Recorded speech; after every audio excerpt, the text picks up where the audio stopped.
ಮಾತಾ YouTube channel ವೀಕ್ಷಕರಿಗೆ ನನ್ನ ಹೃತ್ಪೂರ್ವಕ ನಮಸ್ಕಾರಗಳು. ಸುಭಾಷಿತ: ನಮ್ಮ ಪ್ರತಿ ನಡೆಯಲ್ಲೂ ಕೆಲವರು ತಪ್ಪನ್ನೇ ಹುಡುಕುತ್ತಿದ್ದಾರೆ ಎಂದರೆ ತಲೆ ಕೆಡಿಸಿಕೊಳ್ಳಬೇಡಿ. ಅದರ ಅರ್ಥ ನಾವು ಚೆನ್ನಾಗಿ ಕೆಲಸ ಮಾಡುತ್ತಿದ್ದೇವೆ ಎಂದರ್ಥ. ಆದರೆ ಅವರು ಕೆಲಸವಿಲ್ಲದೆ ನಮ್ಮ ಕೆಲಸವನ್ನೇ ನೋಡುತ್ತಾ ಕಾಲ ಕಳೆಯುತ್ತಾ ಇದ್ದಾರೆ ಎಂದು ತಿಳಿದುಕೊಳ್ಳಿ. ಇವತ್ತು ನಾವು ದಿನಪಂಚಾಂಗಕ್ಕಿಂತ ಮುಂಚೆ ನಾಗ ಎಂದರೆ ಯಾರು, ಕುಟುಂಬದ ಮನೆಗಳಲ್ಲಿ ಪೂಜಿಸುವ ನಾಗ ಯಾರು, ಸರ್ಪ ಮೊಟ್ಟೆ ಕಪ್ಪೆಗಳು ತಿನ್ನುವುದಾದರೆ ನಾಗಾರಾಧನೆಯಲ್ಲಿ ಅಷ್ಟೊಂದು ಶುದ್ಧಾಚಾರ ಏಕೆ ಪಾಲಿಸುತ್ತಾರೆ ಅನ್ನೋದ್ರ ಬಗ್ಗೆ ತಿಳ್ಕೊಳ್ಳೋಣ. ನಾಗ ಎಂದಾಗ ನಮಗೆ ನೆನಪಿಗೆ ಬರುವುದು ನಾಗರ ಹಾವು. ನಾಗರ ಪಂಚಮಿ, ನಾಗಬನಗಳು ಕುಟುಂಬದ ನಾಗದೇವರು.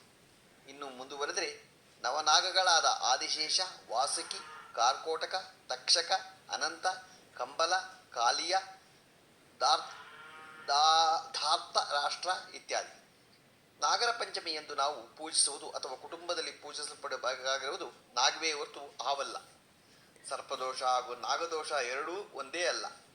ನಮ್ಮ ಕೈಯಿಂದ ಸರ್ಪದ ಸಾವಾದರೆ ಸರ್ಪದೋಷ ತಗುಲುತ್ತದೆಯೇ ಹೊರತು ನಾಗದೋಷವಲ್ಲ. ನಾಗಗಳ ಪಾತಾಳದಲ್ಲಿ ವಾಸವಿದ್ದವೇ ಹೊರತು ಸರ್ಪಗಳಲ್ಲ. ನಾಗ ಮತ್ತು ಸರ್ಪ ಎರಡೂ ಒಂದೇ ಅಲ್ಲ. ಹಾಗಿದ್ದರೆ ಎರಡು ನಡುವೆ ವ್ಯತ್ಯಾಸ ಏನು? ಹಾಗಿದ್ದರೆ ಈ ನಾಗ ಎಂದರೆ ಯಾರು? ಕುಟುಂಬದ ಮನೆಗಳಲ್ಲಿ ಪೂಜಿಸುವ ನಾಗ ಯಾರು?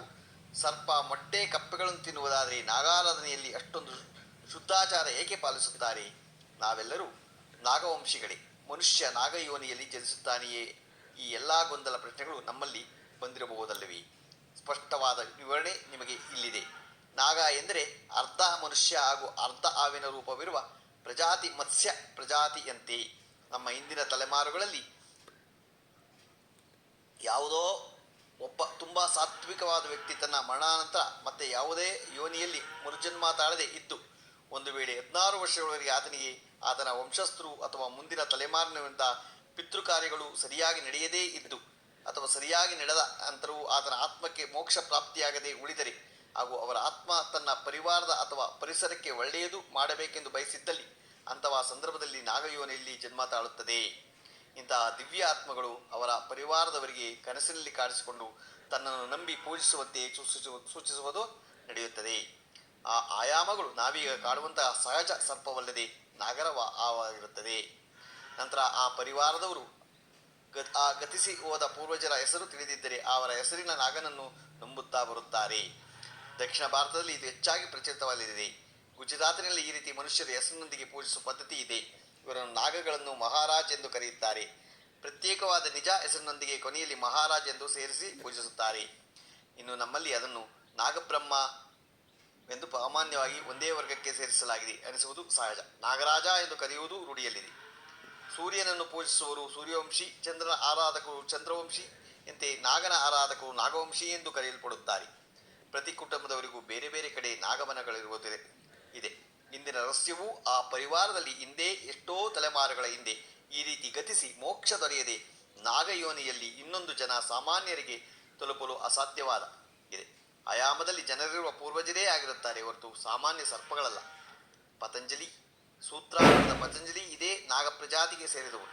ನಮಗೆಲ್ಲ ಗೊತ್ತಿರುವ ಹಾಗೆ ನಾಗನಿಗೆ ಯಾವತ್ತಿಗೂ ಸಾತ್ವಿಕವಾದ ಆಹಾರವನ್ನು ನೀಡಲಾಗುತ್ತದೆ. ಅದೇ ಸರ್ಪ ಮೊಟ್ಟೆ ಕಪ್ಪೆ ತಿನ್ನುವುದನ್ನೂ ನೋಡಿರುತ್ತೇವೆ. ಸರ್ಪಗಳಿಗೆ ಹಾಲನ್ನು ಜೀರ್ಣಿಸಿಕೊಳ್ಳುವ ಶಕ್ತಿ ಇಲ್ಲ, ಆದರೆ ಅದೇ ನಾಗ ಪ್ರಜಾತಿಗೆ ಇದೆ. ಹಾಗಾಗಿ ಸರ್ಪಗಳಿಗೆ ಕೆಲವು ಕಡೆ ನೋಡಿರುವಂತೆ ಯಾವುದೇ ಕಾರಣಕ್ಕೂ ನೇರವಾಗಿ ಹಾಲು ಹಾಕುವುದು ತುಂಬ ದೊಡ್ಡ ತಪ್ಪು. ಇದರಿಂದ ಸರ್ಪಗಳಿಗೆ ತೊಂದರೆಯಾಗುತ್ತದೆ. ಇವೆರಡೂ ಸರಿಯಾದ ಜ್ಞಾನವಿಲ್ಲದೆ ಭಕ್ತಿ ಮಾರ್ಗದಲ್ಲಿ ಕಲಬೆರಕೆಯಾಗಿರುವ ಕಾರಣ ನಮ್ಮ ಧರ್ಮವನ್ನು ಕೀಳಾಗಿ ಕಾಣುವವರಿಗೆ ನಾವು ಕಲ್ಲಿಗೆ ಹಾಲಿರುತ್ತೇವೆ, ಆದರೆ ಅದೇ ನಿಜವಾದ ಹಾವು ಬಂದರೆ ಹಾಲು ನೀಡುವುದಿಲ್ಲ ಎಂದೆಲ್ಲ ಹೇಳುತ್ತಾರೆ. ಅವರಿಗೂ ಸರಿಯಾಗಿ ತಿಳಿದಿಲ್ಲ, ನಮ್ಮವರಿಗೂ ಸರಿಯಾಗಿ ತಿಳಿದಿರುವುದಿಲ್ಲ. ಈಗ ನಾಗ ಮತ್ತು ಸರ್ಪಗಳ ನಡುವಿನ ಅಂತರ ತಿಳಿಯದೆ ಭಕ್ತಿಯ ಹೆಸರಲ್ಲಿ ಭಕ್ತಿ ಮಾರ್ಗದಲ್ಲಿ ಎಲ್ಲವೂ ಕಲಬೆರಕೆಯಾಗಿದೆ. ಇದೇ ರೀತಿ ಆ ಪೂರ್ವಜರೇನಾದರೂ ತಾಮಸಿಕ ಮಾಂಸಾಹಾರಿ ಭಕ್ಷಣೆ ಇತ್ಯಾದಿ ರೀತಿಯಲ್ಲಿ ಬದುಕಿ ಸಾಗಿಸಿ ಮೋಕ್ಷ ಸಿಗದೆ ಇದ್ದಾಗ ಆ ಆತ್ಮಗಳು ತಮ್ಮ ಪರಿವಾರಕ್ಕೆ ಸಹಾಯ ಮಾಡಬೇಕು ಎಂಬ ಆಸೆಯಿಂದ ಇದ್ದರೆ ಅವರು ವೀರಯೋನಿಯಲ್ಲಿ ಜನಿಸುತ್ತಾರೆ. ಈ ವೀರಯೋನಿ ಹಾಗೂ ಅವರ ಪರಂಪರೆಯ ಹಾಗೂ ವೀರರ ಬಗ್ಗೆ ಹೆಚ್ಚಾಗಿ ಜನಸಾಮಾನ್ಯರಿಗೆ ಹೊರಗಡೆ ಯಾರಿಗೂ ತಿಳಿದಿರುವುದಿಲ್ಲ. ಸ್ವಲ್ಪ ಗಾಢವಾಗಿಯೇ ಇದನ್ನು ಇಟ್ಟಿರುತ್ತಾರೆ. ನಾಗ ಎನ್ನುವುದು ದೈವಗಳಂತೆ, ಆದರೆ ಸಾತ್ವಿಕ ಶಕ್ತಿ ಆಗಿದ್ದರೂ ನಾಗಪ್ರಸಾದವನ್ನು ಯಾವುದೇ ಕಾರಣಕ್ಕೂ ನಮ್ಮ ಉಪ್ಪಿನ ನಡುವೆ ಧರಿಸಬಾರದು.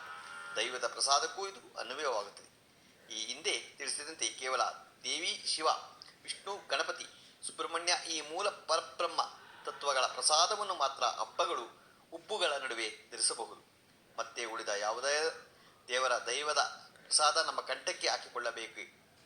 ಇಲ್ಲವಾದರೆ ನಾವು ನಮ್ಮ ಆತ್ಮಶಕ್ತಿಯನ್ನು ನಮ್ಮ ಮರಣಾನಂತರ ಪರಮಾತ್ಮನಲ್ಲಿ ಒಂದಾಗಿಸುವುದಕ್ಕೆ ನಾವೇ ಅಡ್ಡಗಾಲು ಹಾಕಿದಂತೆ. ಅಷ್ಟೊಂದು ಮಹತ್ತರವಾದ ಗಾಢ ವಿಷಯವಿದೆ. ಈ ಮೊದಲು ತಿಳಿಯದೇ ಆಗಿದ್ದರೆ ಪರವಾಗಿಲ್ಲ. ನಂಬಿಕೊಂಡು ಬಂದಿರುವ ಎಲ್ಲ ದೈವದ ಆರಾಧನೆ, ಅವರ ಮೇಲಿನ ಗೌರವ ಎಲ್ಲವೂ ಹಾಗೇ ಇರಲಿ. ಆದರೆ ಈ ಒಂದು ವಿಷಯ ನೆನಪಿಟ್ಟರೆ ಸಾಕು.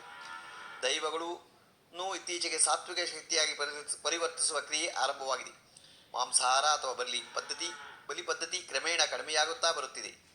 ನಮ್ಮಲ್ಲಿನ ಅನೇಕ ಮಾರಿಯಮ್ಮ ಹಾಗೂ ಉಗ್ರ ಶಕ್ತಿಯ ದೇವಸ್ಥಾನಗಳನ್ನು ವೈದಿಕರಣ ಮಾಡುತ್ತಿರುವ ಬಗ್ಗೆ ನಿಮಗೆ ಗೊತ್ತಿರಬಹುದು.